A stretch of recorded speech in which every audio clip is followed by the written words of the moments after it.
Kahit sila po sinubuhan po ang nangyayari sa ating bansang Pilipinas.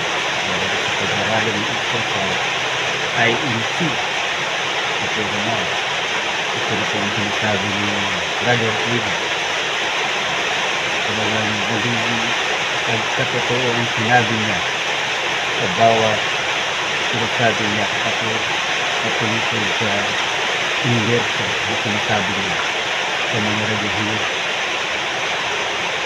At patunayan na po at pakinggan natin ang sinabi ni Brother Eva.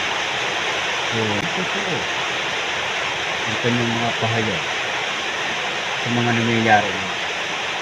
So, ito na. Pakinggan mo po. Sa pananaw ko po, hindi dapat mag-endorso. Unang-una, ayon sa konstitusyon, dapat tayong bumoto according to our conscience. Hindi sa konsensya ng religious leader.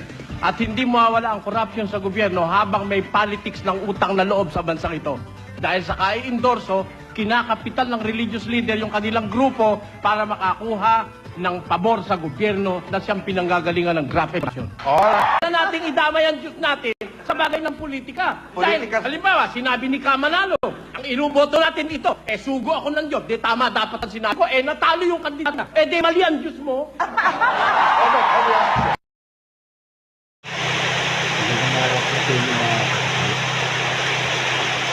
Kahit sila po sinubuhan po ang nangyayari sa ating bansang Pilipinas.